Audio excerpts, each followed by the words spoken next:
Vamos começar? Isso, vamos lá. A gente está prevendo aqui 1 hora, né? Um pouquinho mais, depois, dependendo, né, das perguntas de vocês. Mas a nossa apresentação, a gente promete que vai ser uns 40 minutos, né? Rápido, para a gente aí poder abrir também e ouvir um pouco de vocês. Eu estou vendo aqui, tem gente de Goiânia, tem gente de São Paulo, tem gente de Pittsburgh, tem gente de Nova York, tem Miami. Gente de Nova York, Miami, Bela Vista de Goiás, Quênia, seja muito bem-vinda. Vão colocando aqui no chat da onde vocês estão nos vendo, né? Da onde vocês estão assistindo, e o nome também. Muitos conhecidos e outros nem tanto conhecidos. Alguns me conhecem, outros conhecem a Sandra. Camila, querida, seja bem-vinda a contar um pouco da história, né, da nossa conexão aí, que alegria ter vocês, que alegria, né, que vocês aceitaram o nosso convite, escolheram estar aqui com a gente, né, tantas opções aí da internet que a gente está nessa enxurrada, então a gente tem que aí, é uma escolha mesmo, né, e que bom. Interior de São Paulo, Beatriz, seja bem-vinda.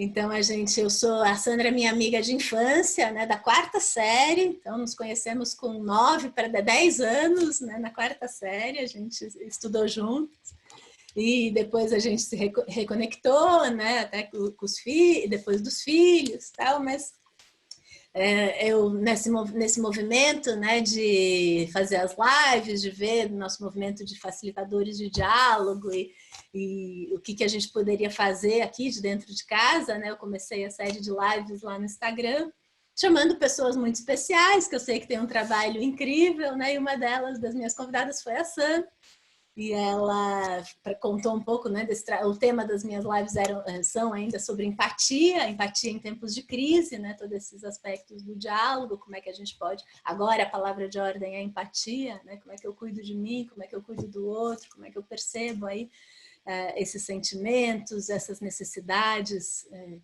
que as pessoas estão precisando, que o mundo está precisando. E a Sandra tem um trabalho incrível de retratar as emoções a partir das suas fotos maravilhosas, né? Então, todos os conflitos aí que ela vivencia na maternidade, depois do nascimento das filhas, tal, ela traz aí. Então, ela consegue retratar a raiva, o medo, a tristeza, a briga, o conflito, ela coloca isso numa foto em moldura e põe lá na parede. E aí, para quem eu falei com outra pessoa que era artista da empatia, a Sandra é uma dessas artistas da empatia, e ela traz muito essa questão visual, mas e as fotos dela, e aí cada um sente o que tem dentro da pessoa, né? Eu acho que ela retrata os conflitos. Ela fala, não, mas eu não falo de conflito. Então, para mim, ela traz isso muito forte dos sentimentos, né? Desses desafios, da superação, que é tudo que a gente precisa, da resiliência, né? Que a gente precisa, que a gente está sentindo e que a gente está vivenciando aqui ao longo dessa quarentena, que já vai para os nossos 60 dias aqui, né? A gente que está em casa desde o dia 16 de março. E aí, de uma live, eu falei, nossa, Sandra, você tem tudo a ver, o seu trabalho com o meu, vamos escrever sobre isso. Daí foi um texto, daí um monte de conversas, várias trocas, né, muito trabalho. Eu falei, que se a gente criasse um programa, né, para convidar as pessoas aí para falar de inteligência emocional, de como lidar com tantas emoções e poder se expressar a partir da prática da fotografia, né? A fotografia quase como uma meditação, como essa observação, essa leitura do olhar, né? Essa linguagem do olhar, né? Que nos acalma, que nos tranquiliza, que traz a gente para o momento presente, né? Então foi essa, resumindo uma grande história em pouco tempo. Eu acho, só dando um adendo aí, eu acho que é super interessante isso que você falou sobre que eu falo que eu não falo de conflitos e é assim que você vê. Eu acho que é isso que eu acho mais bacana. Quer dizer, não é o que eu acho mais bacana, mas enfim, eu acho muito interessante que a arte faz isso, né? O artista, quando produz alguma coisa, ele está produzindo, pelo menos eu posso falar por mim, eu produzo para mim, por uma necessidade de lidar com as meus próprias emoções, e muitas coisas eu nunca nem coloquei para o mundo, mas quando as fotos vão para o mundo, elas não são mais minhas, e as interpretações não são mais minhas, né?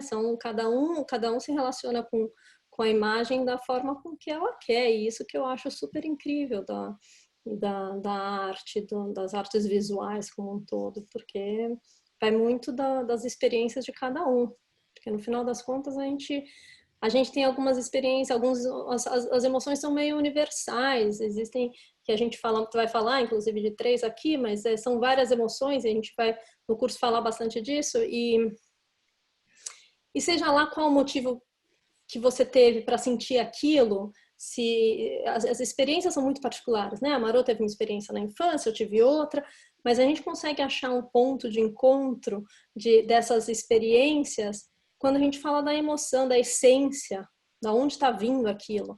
Eu acho que é isso que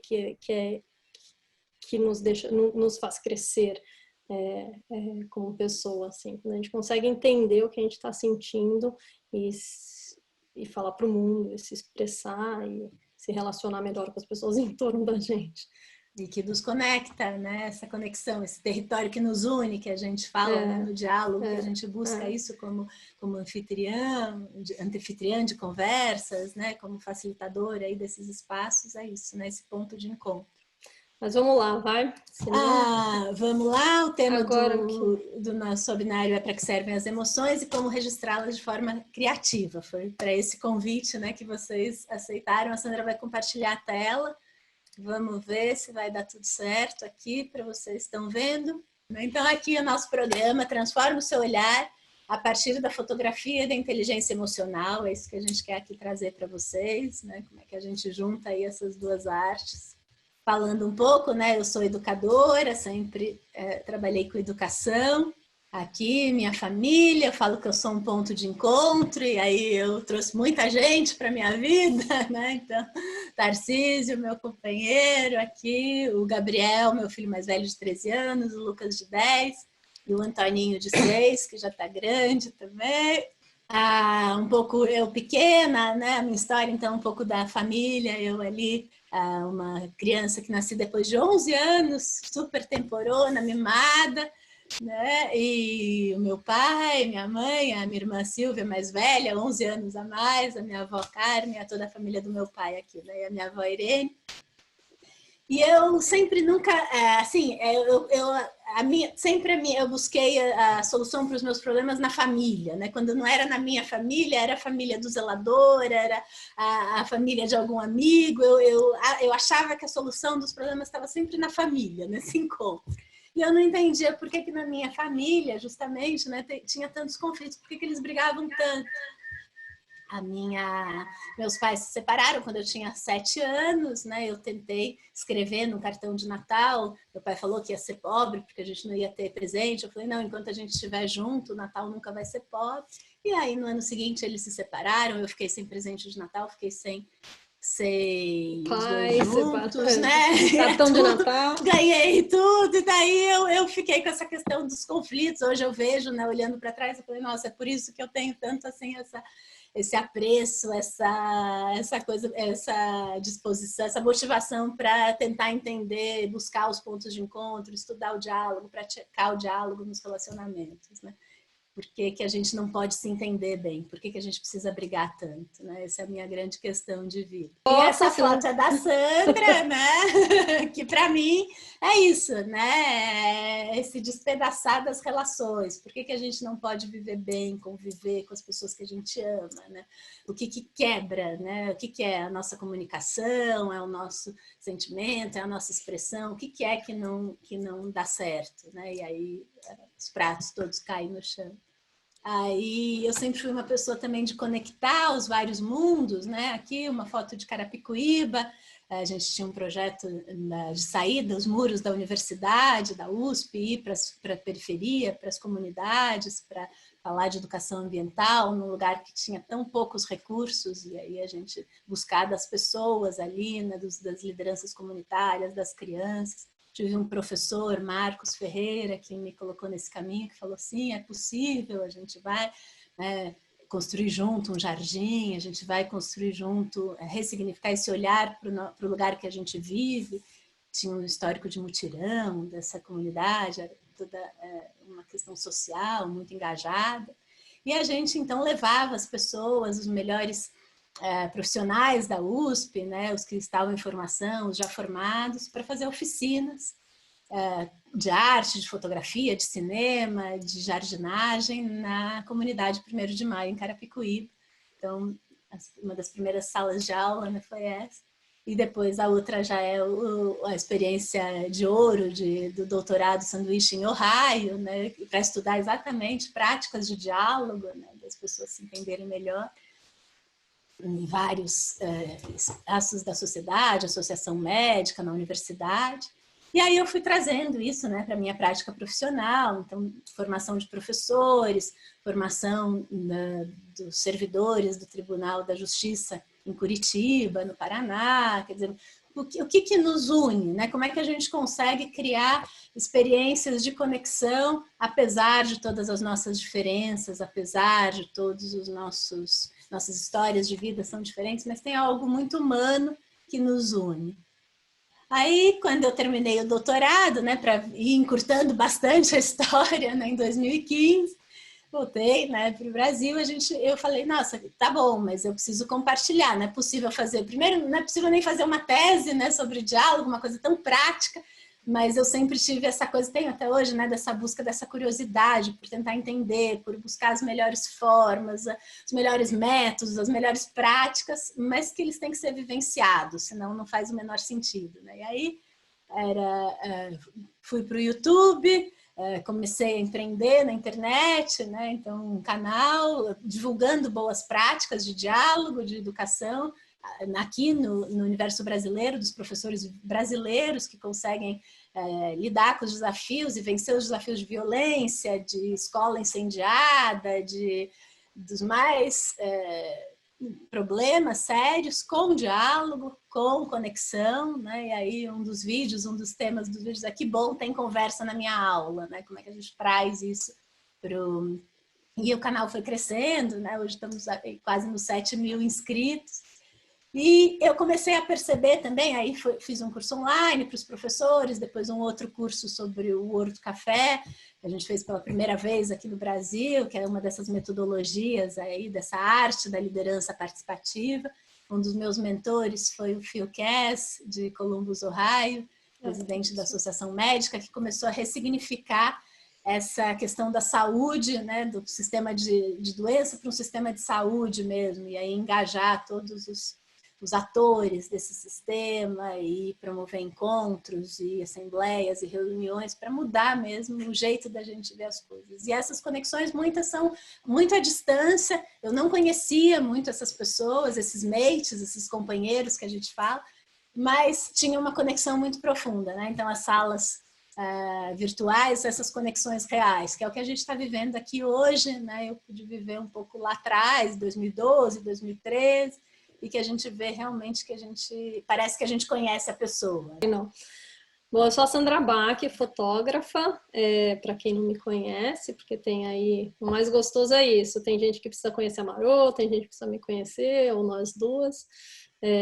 Eu moro há 8 anos nos Estados Unidos, 3 anos em Pittsburgh, eu morei em Nova York antes, por 5 anos, e hoje eu faço um trabalho como artista, com fotografia, venho trabalhando também com vidro, tenho trabalhado bastante a minha arte com exposições em museus e galerias, em instituições, tanto aqui quanto no Brasil, quanto na Europa. Sou freelancer, então também tenho alguns trabalhos como fotógrafa, como colorista, como produtora. Essa é a Ana Luísa. a Vitória, o Rex, nosso cachorro, o Renato, que está comigo desde que eu comecei a fotografar, então estamos nessa jornada aí juntos. Eu, na verdade, me apaixonei tanto por ele quanto pela fotografia com 18, com 19 anos, mas a fotografia sempre esteve na minha vida, na minha família. Meus pais são produtores e cineastas, então a gente sempre tinha uma câmera no nosso pescoço, ou perto da gente, ou focando, ou enquadrando a gente. Então esse ambiente sempre foi propício, eu acho, para eu descobrir a minha paixão como fotógrafa.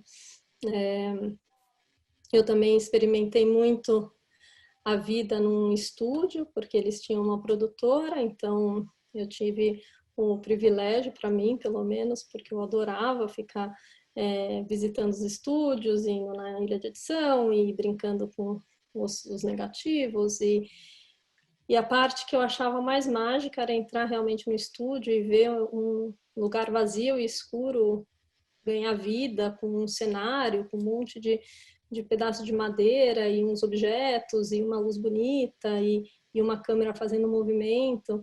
Então, para mim, isso sempre foi muito mágico. Para mim, a fotografia é uma mistura de pintura com ilusionismo, porque você tem uma parte muito técnica da fotografia para você conseguir realizar o que você quer, né? O que está na sua cabeça. Então, às vezes, tem essa frustração de que você imagina uma foto, mas na hora que você faz, você fala, não, mas não tem nada a ver com o que eu estava imaginando. E essa conversa entre o que a gente vê, o que o nosso olho vê, como a gente interpreta a luz e como um negativo de filme, hoje o sensor das câmeras ou do celular interpreta essa luz, que é a mágica da fotografia, de você conseguir driblar o olhar, né? Então, eu fui experimentando ao longo da minha vida, viajando e tentando cada vez mais descobrir como ter controle, né? Eu gostava muito de ter um controle das fotos e da técnica da fotografia. Eu tive alguns mentores na minha vida que eu sou muito grata, porque eles dividiram comigo o conhecimento deles foi a partir dessa experiência de outras pessoas dividindo esse conhecimento que eu pude crescer como fotógrafa e eu acho que isso é o mais rico de tudo. Acho que é por isso que eu e a Maru estamos aqui tentando montar um curso que a gente possa dividir um pouco da nossa experiência e achar um jeito de contribuir com um diálogo que a gente acredita que é importante.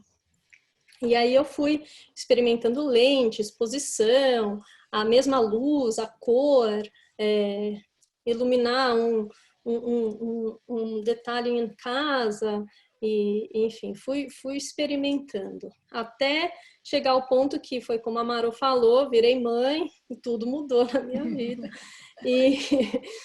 E aí eu comecei a prestar atenção mais nos meus sentimentos e tentar achar a minha voz como artista. Naquele momento eu já tinha bastante conhecimento de fotografia e era aquela sensação que eu podia fazer, ir para qualquer lado, assim, podia fazer qualquer coisa, não porque eu sei muito mais do que qualquer um, mas porque eu tinha me esforçado tanto para descobrir como iluminar assim, como usar a luz natural, como usar a luz assim, um flash, não sei o quê, que eu já tinha uma bagagem boa de fotografia, mas faltava o que eu queria falar com a minha fotografia. Faltava conseguir colocar minha opinião ali na minha fotografia e me expressar melhor. E foi daí que eu comecei a olhar para dentro de mim e é esse o nosso convite que a gente faz, de você olhar para os seus sentimentos de dentro para fora e conseguir fotografar de dentro para fora e achar, e esse caminho é muito único de cada um, e como se expressar é uma aventura, então, e é muito pessoal, e por isso que é muito interessante ver como cada um expressa visualmente seus sentimentos. Estamos no tema do nosso webinar, né? Para que servem as emoções numa crise, né? Eu conversei semana passada com uma psicóloga, a querida Janaína, ela falou, não, e o título da live era Como Lidar com as Emoções. Ela falou, não, mas a gente não tem que lidar com as emoções estão aí, né? Somos seres emocionais, por mais que a gente tenha acreditado, ou que a gente queira acreditar que só a razão tem mais importância do que a emoção, não tem jeito, né? A gente chegou até aqui muito por conta das nossas emoções, pelo nosso cuidado, pelo nosso a nossa capacidade de sentir. Então, a gente tem aí é como se fosse nessas duas mentes, uma emocional e uma racional, e que elas têm que trabalhar junto, senão a gente, de repente, a gente é tomado pelas emoções, a gente faz coisa que a gente não queria fazer, a gente tem reações explosivas ou muito agressivas, ou se silencia também, deixa de ser a gente mesmo, né? Então, o quanto que aí entra a inteligência emocional, né? Assim como o QI é importante, o QE também é importante, né? Para quem lembra da frase do Pequeno Príncipe, né, que é com o coração que se vê corretamente, o essencial é invisível aos olhos, essa não é só uma frase poética do Pequeno Príncipe, mas ela é também, muitas vezes a gente age com o coração, né? Quanto que o coração, no sentido dessa mente emocional, tem importância nas nossas decisões, na nossa tomada de decisões, no nosso bem-estar na vida, na nossa superação de crises, né? O quanto que a gente precisa olhar para essas emoções, que elas são informações preciosas, elas podem trazer muito pistas, muito essenciais, né? E aí, trazendo um pouco, né, desse funcionamento incrível e tão complexo do nosso cérebro humano, né? Então, além de ser dois hemisférios, como se fossem duas mentes, né? Uma mais lógica, mais analítica, mais ponderada, outra que sente mesmo, que percebe os sentimentos, que percebe as expressões faciais, que aqui nesse modo Zoom aqui de estar, é tão difícil, por isso que a gente fica tão cansado muitas vezes com essas reuniões muito longas no Zoom, porque a gente tem que entender, peraí, o que aquela pessoa está querendo me dizer, como é que ela quer, e eu quero pôr a mão, porque a gente só tem aqui essa parte, né? Eu não tenho o meu corpo inteiro. Então, tudo isso, mas o quanto que a gente também não se adapta, né? E a gente consegue, sim, essa conexão afetiva. O grande problema, além de ter dois hemisférios, a gente também tem um cérebro, mais que o Daniel Siegel fala do cérebro do andar de cima e o cérebro do andar de baixo, né? Então, esse cérebro mais reptiliano mesmo, do instinto, da sobrevivência, do lutar ou fugir lá, que a gente traz lá do Homem das Cavernas. E esse cérebro mais analítico, mais, né, da empatia, dessas altas habilidades humanas que nos diferencia aí, né, dos outros animais, e que traz essa... Então, aqui a palavra-chave da inteligência emocional é a integração. Como é que eu integro tudo isso, né? Como é que eu me vejo como um ser humano por inteiro, né? E quando eu faço essa integração dessa informação que a emoção me traz com a informação que a razão me traz, eu junto tudo isso de uma forma articulada, integrada, para dar uma resposta, a melhor resposta que eu posso dar naquele momento. O quanto que as nossas emoções, elas são fisiológicas, né? Elas trazem ali, a gente sente no corpo, né? Os sentimentos, as emoções, eu sinto aqui, né? Eu coloco a mão aqui no peito e a raiva, ela me causa uma sensação física, né? O sangue corre para as mãos, por isso que é tão perigoso se eu tiver uma arma na mão, a chance de eu puxar o gatilho quando eu estou com raiva é muito maior, né? Então, a chance de eu bater, de eu dar um soco, porque eu tenho ali uma descarga de adrenalina, eu tenho impulso para agir, né? Quando eu sou tomado pela raiva. Ô Marô, conta aquela história do médico. Do médico e o quanto que as emoções podem custar muito caro para a gente. Tem um artigo de uma pesquisadora, Christine Porrat, que chama O Custo da Grosseria. E ela fala o quanto que a gente precisa tanto no nosso ambiente profissional, né, como isso é importante como que a gente precisa ter tranquilidade para tomar as melhores emoções, as melhores decisões. E ela cita um caso de um médico que gritou ali com a equipe toda, né? Teve lá um descontrole, gritou com todo mundo, agrediu todo mundo. Os enfermeiros ficaram tão transtornados que eles erraram a medicação do paciente, a dose, e o paciente chegou a morrer. E são muitos e muitos outros casos, né? O piloto de avião, o copiloto ficou com medo da reação dele, então não avisou que estava ali faltando, com problema, que estava faltando combustível e o avião caiu. Quer dizer, muitas e muitas histórias que a gente vê que uma falta dessa inteligência emocional leva a uma decisão errada, né? E tem um custo. A Cisco, por exemplo, estima um custo de 12 milhões de dólares por ano nesse custo da grosseria, né? Esse ambiente hostil de trabalho leva a muitos problemas de saúde mental, burnout, demissões e tudo isso, esse custo alto, né? Que a gente parece invisível, mas que não é. O medo, né? O medo me paralisa muitas vezes. Aí o medo, ele pode me paralisar, eu fico pálida e um pouco enrijecida. E também o estímulo para os membros, para eu poder ter essa ação de lutar ou fugir, né? Eu tenho essa escolha, né? E quanto que isso foi muito importante para a nossa sobrevivência, a proteção mesmo. O medo nos protege de uma situação de perigo. Agora, eu ser tomado pelo medo aqui na minha casa, né? Num ambiente aqui civilizado, urbano, tal, ser tomado por essa emoção tão primitiva e de repente ficar paralisada para fazer, sei lá, para dar uma palestra, para contar uma história, para subir num palco, né? O quanto que isso também me atrapalha na minha vida, né? Eu não preciso mais reagir desse jeito, né? É uma informação, mas eu posso ter essa atitude de escolha, né? O que eu faço com essa informação? O que eu faço com esse medo? Ponho ele aqui do meu lado e vou com ele. A tristeza, né? A tristeza, a gente tem sentido muita tristeza nesses dias, né? Cada notícia de jornal, cada número de mortes que vai, são vidas. E a tristeza, ela também tem uma função de proteção. Então, no momento que a gente está mais vulnerável, não é o momento da gente estar lá se relacionando com todo mundo, né? Falando, conversando, gastando energia. Então, é quase como vamos concentrar energia para você ficar bem, para você se recolher, se isolar, ficar um pouco sozinho, sentir essa tristeza para depois, então, voltar ativa, né? E o grande problema é que essas emoções, medo e raiva, tristeza, elas nos tiram um pouco nesse modo automático de funcionar, né? Porque, poxa vida, se eu estou triste, então eu vou precisar...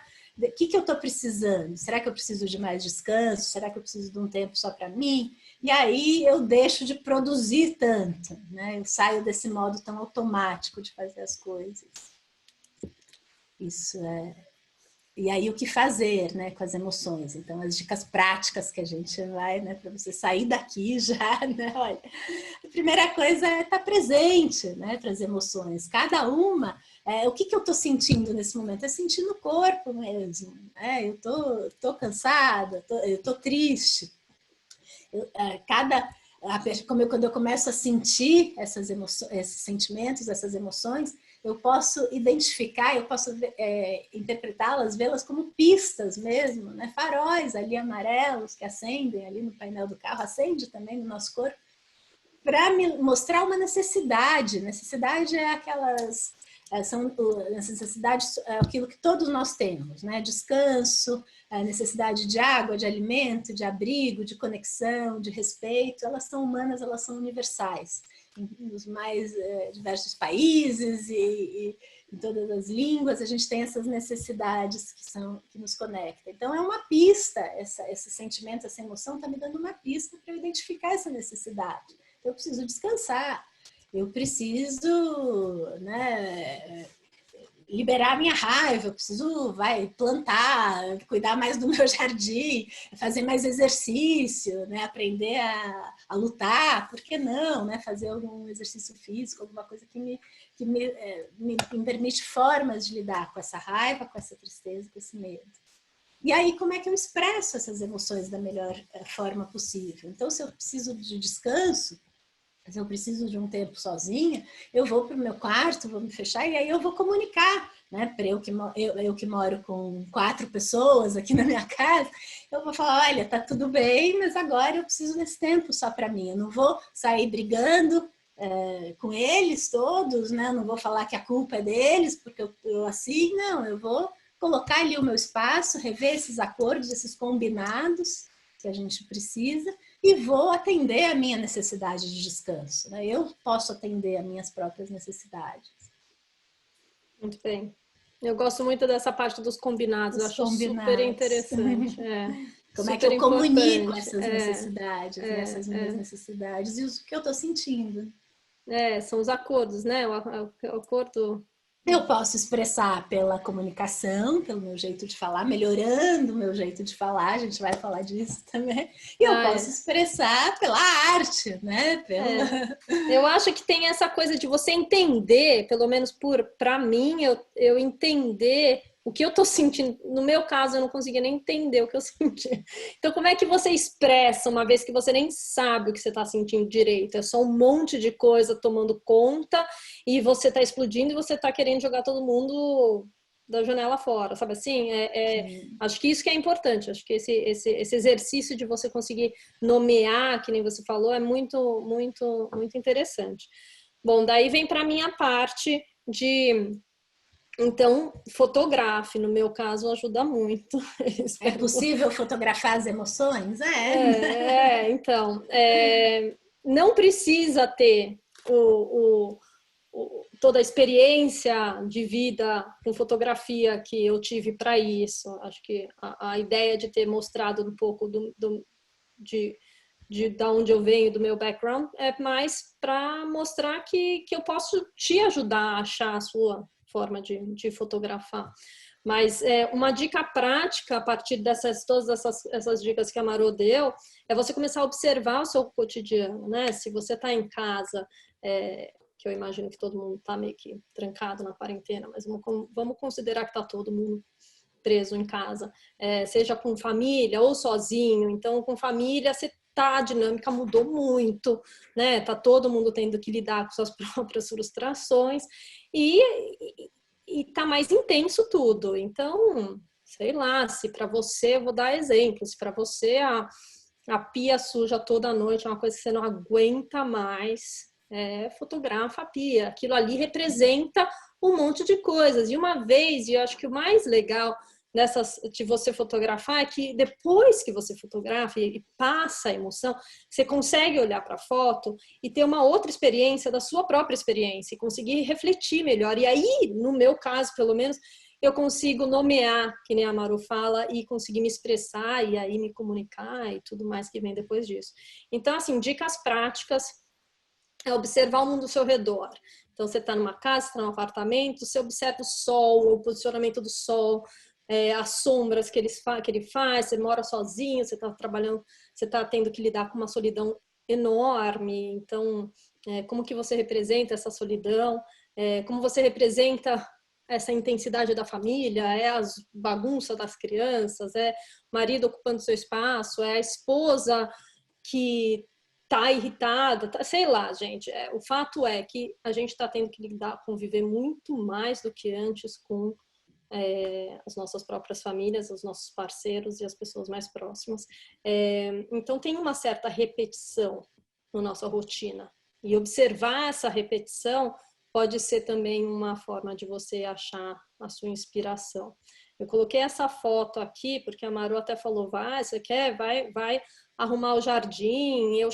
Quando eu cheguei do Brasil, que eu fiquei 6 dias no Brasil quando nomearam como pandemia, eu estava no Brasil, voltei para casa correndo, e eu cheguei aqui e estava bem mexida, e aí fui para o jardim, fiquei lá 3 dias no jardim, e do jardim veio uma inspiração de uma série nova que eu venho fotografando, e essa foto faz parte da série, e ela fala um pouco dessa coisa de você perceber as flores que minha filha ganhou de presente, de aniversário, já estavam ficando morrendo, e essa coisa da morte, e aí o posicionamento do sol que bateu, essa luz que refletiu essas coisas, e esse brilho, e esse arco-íris, enfim, tudo é aquela coisa que eu tô ali passando e olhando, observando o que está acontecendo na casa. Eu acho que esse exercício da observação ajuda muito a você estar mais presente, mais centrado. Daí algumas partes mais técnicas que eu achei que ia ser interessante colocar aqui. Então existe um negócio na fotografia que chama a regra dos terços. Na câmera você consegue habilitar, eu vou já falar disso, na câmera você consegue habilitar essas linhas. E para que elas servem? Elas são, então, são duas linhas horizontais, duas linhas verticais, e na junção delas são os pontos que chamam mais atenção quando você fotografa. Então, eles são os pontos mais fortes que você deveria tentar ou colocar quando você vai centralizar a pessoa, ou você centraliza no meio, ou você tem uma pessoa aqui, então mais ou menos a linha dessa linha aqui superior estaria assim no meu olho, então chama para o meu olhar. Tem algumas posições da câmera que você coloca que te ajuda a comunicar melhor visualmente a câmera. Aqui nesse exemplo do celular, eu até peguei do celular para já deixar bem exemplificado, são as escolhas que você faz, né? Aqui ele sugere que tem essa câmera que você pode pegar um terço e colocar a terra, né? A parte da terra, e depois tem o céu. E o céu, você na verdade está querendo mostrar mais o céu, ou você mostra mais a terra, mas o fato é que você faz escolhas, e esses quadrados, esses retângulos, eles conseguem te ajudar a entender melhor como fazer isso, e te ajudam também no horizonte. É difícil, às vezes, você tira a foto, aí fica torta, então essas linhas, elas conseguem te ajudar a manter um nível melhor da câmera. Para você fazer isso, esse aqui, exemplo que eu fiz foi no iPhone, mas os Samsungs também têm o mesmo setting que eu e a Maru, a gente checou com o filho dela, e tem um Samsung. Então, você vem aqui no Settings, e daí você vai na câmera, e aí vem, na verdade, o meu tá em inglês, em português é grade. Linhas de grade, né? E no Linhas de Samsung, grade. no Samsung é linhas de grade, no iPhone deve ser grade, em inglês é grid. Então aí você habilita e aparece, essas linhas já aparecem. Outra coisa que eu já vou falar, que eu acho bem interessante saber, esse Auto HDR é bacana deixar habilitado, porque ele na verdade faz um equilíbrio da exposição de luz. Então, quando você faz uma foto que tem uma parte no enquadramento que está muito escura, outra muito clara, e a câmera fica confusa, aonde, o que expor, né, o que mostrar mais, daí ela faz esse equilíbrio, como se ela tivesse tirado 3 fotos com exposições diferentes, uma para o claro, uma para o escuro, e depois ela combina, junta todo mundo e pelo menos te dá uma qualidade melhor, te dá mais informação, mais detalhe na foto. Agora a gente vai falar muito brevemente sobre o conteúdo das aulas. Acho que vocês já conheceram, essa altura vocês já conheceram bastante o nosso, como que a gente funciona, a nossa dinâmica, mas a estrutura, vamos falar aqui coisas básicas. Então, a gente tem a estrutura que são aulas de sábado de manhã, então a gente tem um horário das 9h30 de São Paulo, das 8h30 em Nova York, que conta aqui para Pittsburgh, e 1h30 para a turma da Europa. Se tiver alguém do Japão, a gente também pode colocar o horário. A Califórnia, eu estava pensando, para a turma da Califórnia vai ser meio difícil, porque vai ser muito cedo. Mas a gente pode abrir outras turmas depois. E o mais interessante, que eu acho que é muito importante a gente frisar, é que ele não só é online, ao vivo, mas ele é customizado, o curso. Vai ser uma turma pequena, e o curso está 70% montado, mas os outros 30% vai depender muito do grupo. A gente vai querer ouvir muito as pessoas que vão participar para a gente poder montar a dinâmica das aulas, né, Maru? Mais alguma coisa? O Zoom, né, ele permite, né, agora a gente está no modelo webinar, né, mas ele permite a gente já fez os outros cursos, né, de criar como se fossem pequenas salas, né, os breakouts. Então a gente tem conversas muito informais, em 3 pessoas ou até em duplas, né, então a gente pode trocar muito. dos principais desafios de cada um. Então, criar esse ambiente acolhedor que a gente faria ao vivo, né, num café, numa mesa de café, a gente consegue criar isso no Zoom também. Então, sempre trabalhando muito com os desafios do grupo, com o que as pessoas vão trazer. E aí, um pouco do que a gente colocou que você vai aprender, né, nesse programa. Então, primeira coisa, o autocontrole. É a base da inteligência emocional, né? Como não ser tomado pelas emoções, né? Então perceber os gatilhos, o que te tira do sério. A expressão criativa, com certeza, né? A gente vai melhorar o nosso olhar, né? Para ele ficar mais sensível, mais inteligente. Essa comunicação consciente, que é parte também da inteligência emocional, da comunicação não violenta, como é que eu tenho consciência do que eu falo, né? Isso vai melhorar muito os nossos relacionamentos, se a gente consegue comunicar o que passa dentro da gente, as pessoas entendem melhor também. A gente sai da telepatia e vai para a empatia mesmo.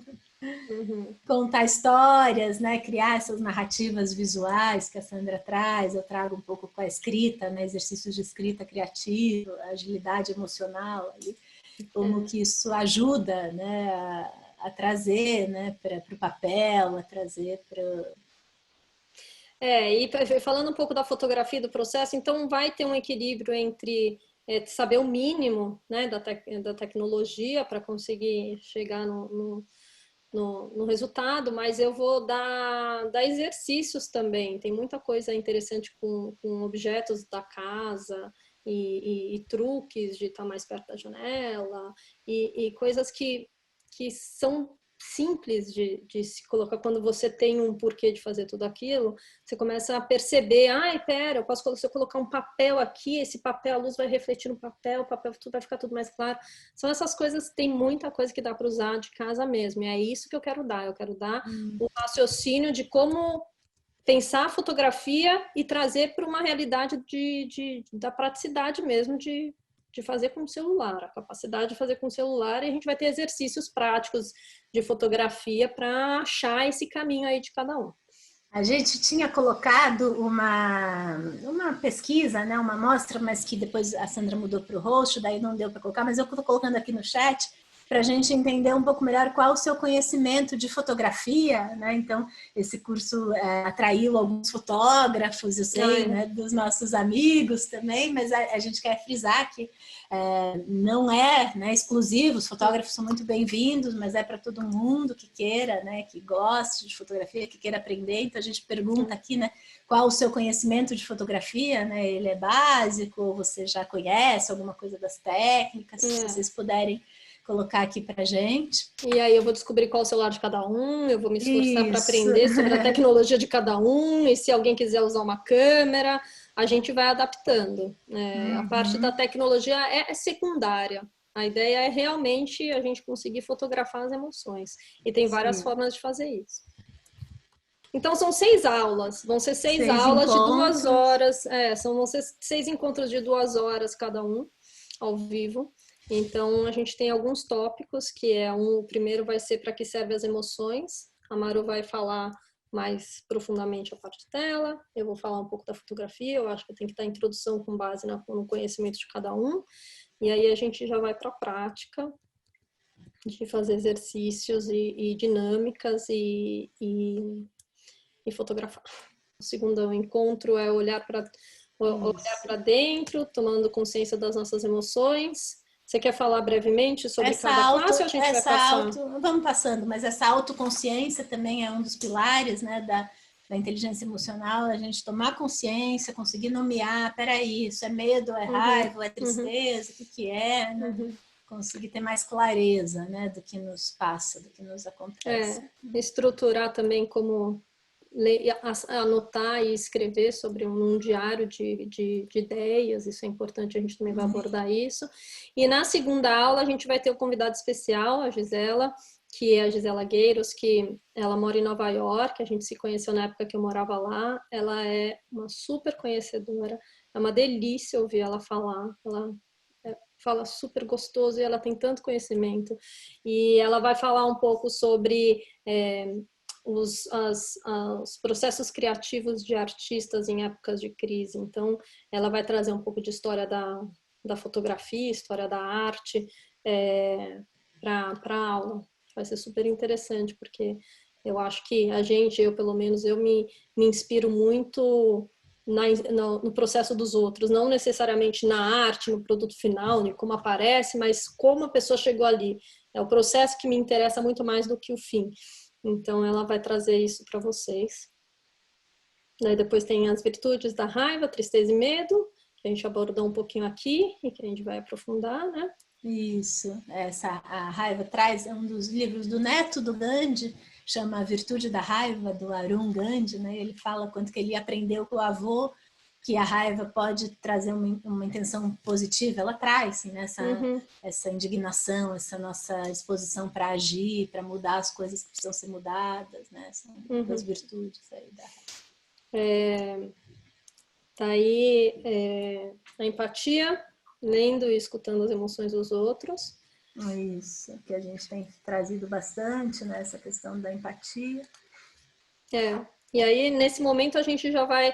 Acho que, nesse momento, talvez os participantes já vão ter achado um pouco o caminho que eles vão querer seguir com os trabalhos pessoais deles e desenvolver, e eles podem dividir ou não com a classe na aula seguinte, mas eu vou olhar, se quiserem que eu olhe, mas eu estou disponível para olhar todos os seus trabalhos um dia antes, então já na aula eu já trago feedback, a gente já fala sobre o assunto e já faz o gancho da aula anterior para a aula seguinte. Depois a gente vai para...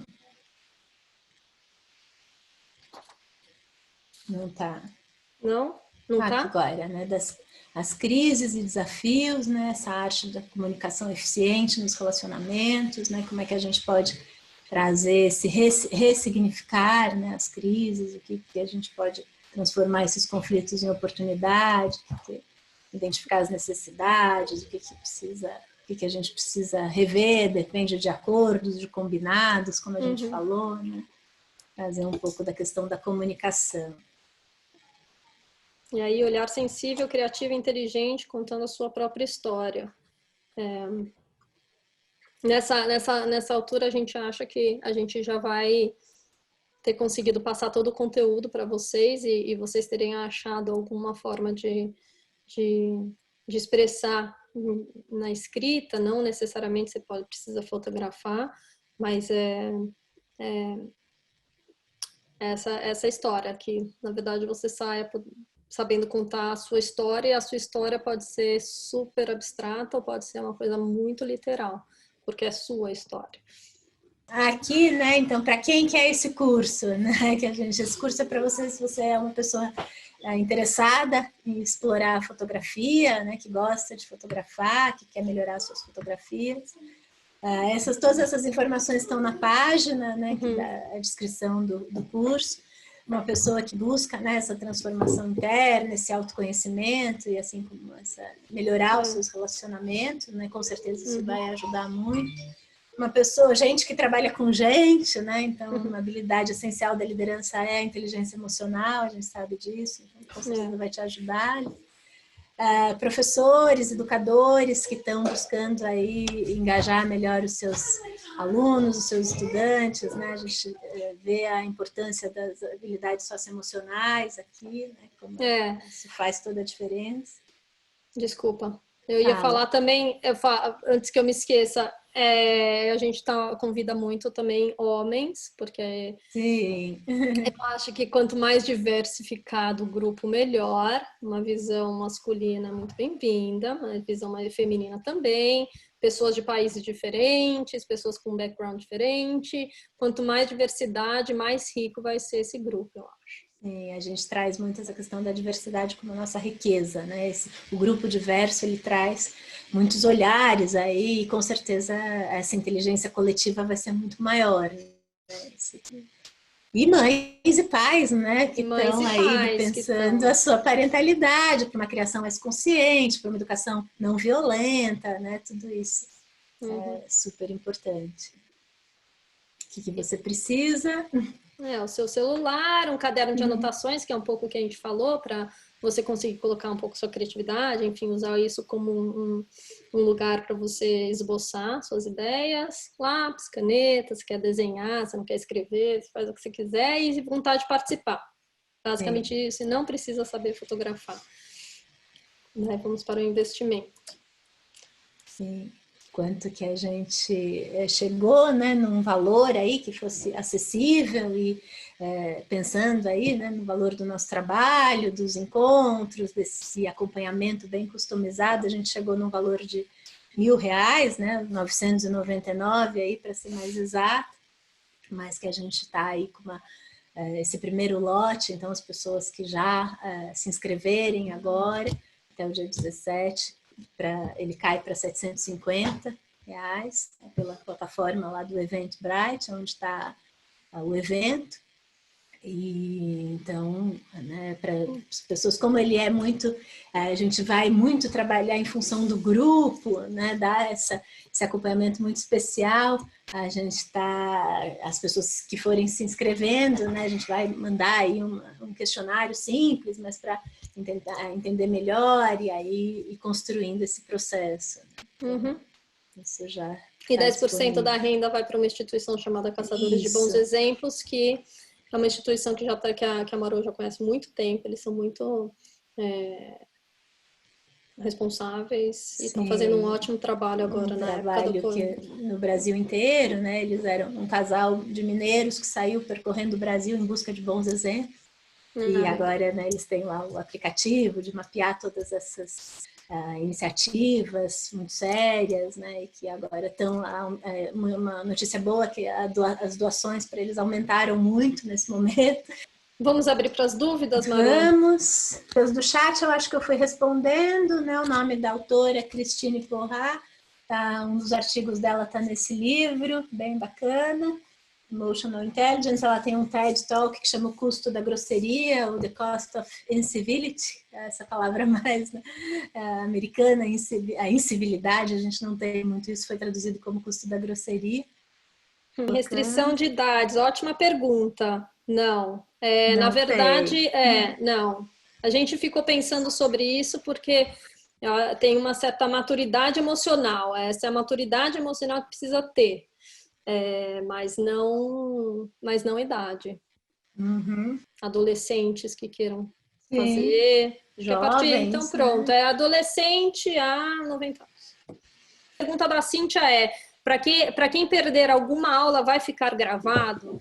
Eu acho que não dá para faltar muito, são 6 aulas, mas sim, a gente pode gravar e se a pessoa faltar, a gente tem gravado e a gente disponibiliza né? esse claro conteúdo. Que vai perder as interações, né? Que daí a gente não grava, a parte dos breakouts, né? Das pequenas conversas em pequenos grupos. Uhum. Mas o tema do dia, a exposição, né?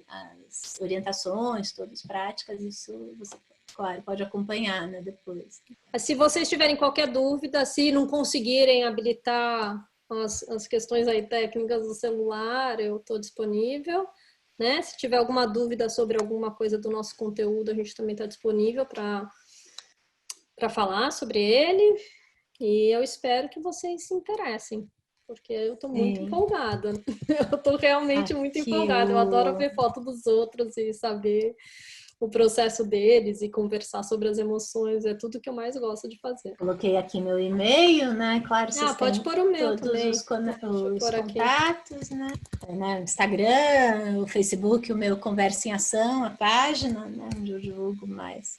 Não é .com.br, só .com da Sandra. Tem até um WhatsApp, né? Ali no meu Instagram, um link direto para o WhatsApp, qualquer pergunta, né? Ou direct também, né? Qualquer dúvida.